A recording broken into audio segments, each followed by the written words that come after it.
This is our big data analytics projects. In the outline here, there are motivation, data analysis, and the visualizations part.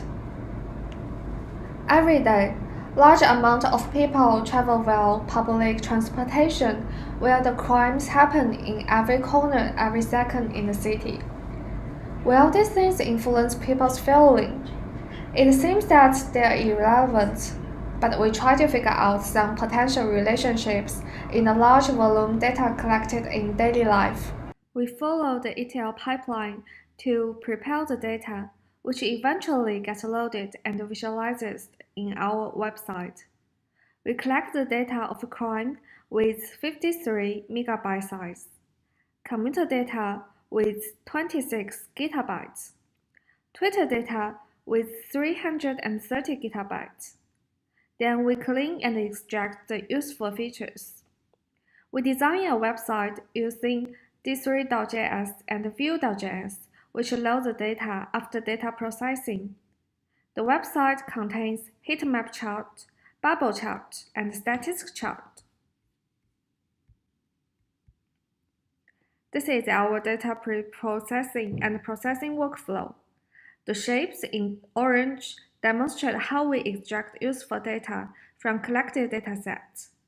The shapes in blue shows the procedure of processing different datasets. The shapes in green represent the final results after processing. This is our visualization workflow.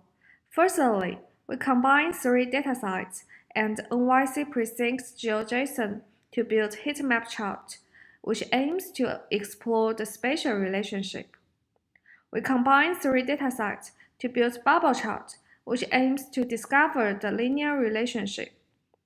We combine all final data to statistic chart, whose goal is to summarize all statistic chart to conduct the final result.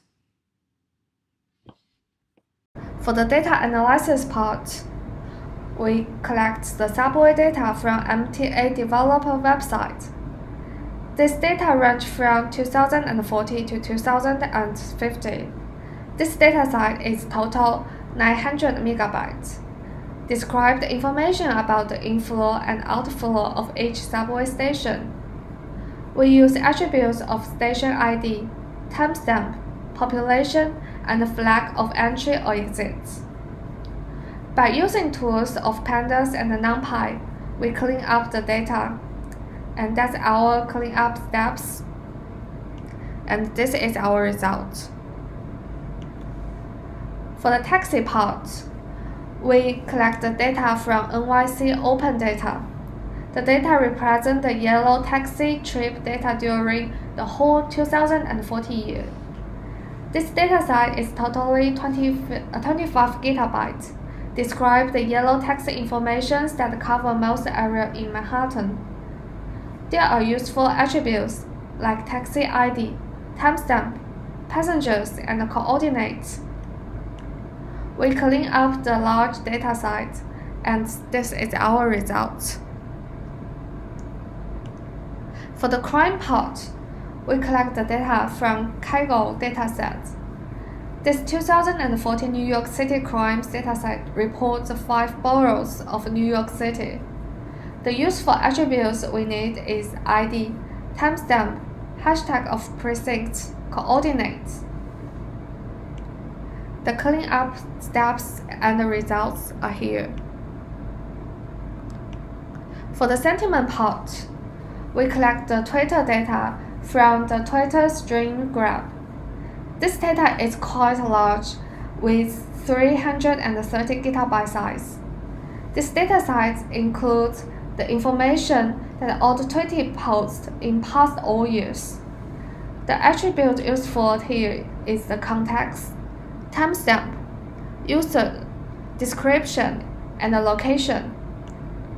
We use NLP TextFlow to clean and process the data. That's our result. Finally, we use Pearson correlation to reflect the relationship between the crime and the commuters. our Demo homepage. There are 3 parts. Heat map chart reflects the spatial information of commuter and crimes. The bubble chart reflects the relation between the crimes and the commuters. Statistics chart reflects our final conclusions.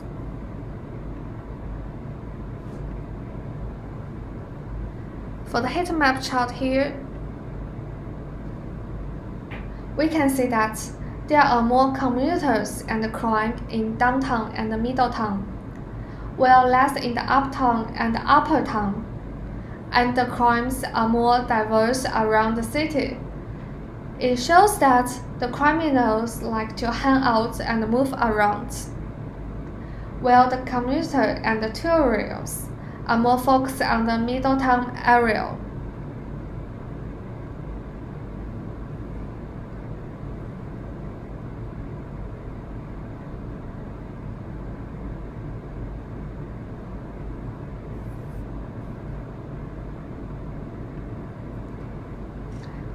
For the bubble chart, the different color represents the different area.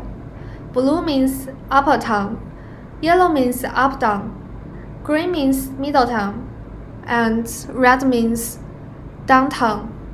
Also, the different size of the bubble reflects the number of residents. The larger the bubble is, and the larger population is. We found that downtown, Middletown, and uptown have relative high frequency of criminal and high traffic density during work hour. It would reduce gradually at midnight. Also, from the Pearson correlation, we can see that the number of crimes and commuters are strong linear positive relationship.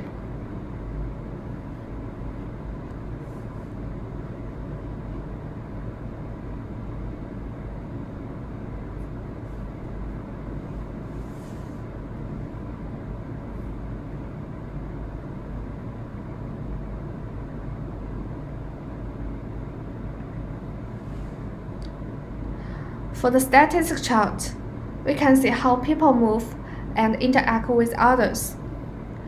People more focus on the Middletown area, so we can see the movement during the whole week.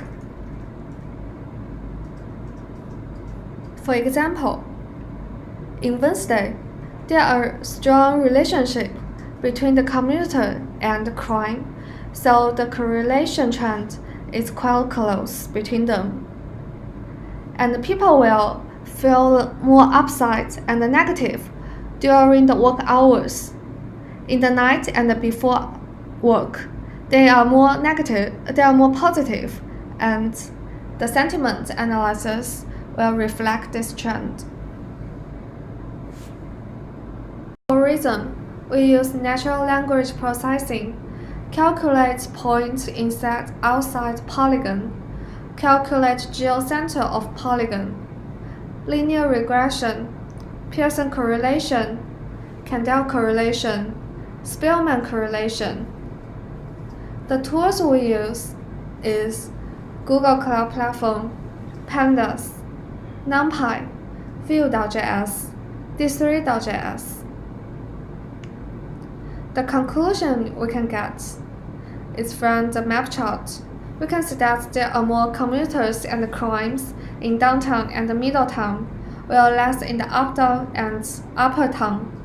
From the bubble chart, we found that downtown, Middletown, and uptown have a relative high frequency of criminal and high traffic density during work hour.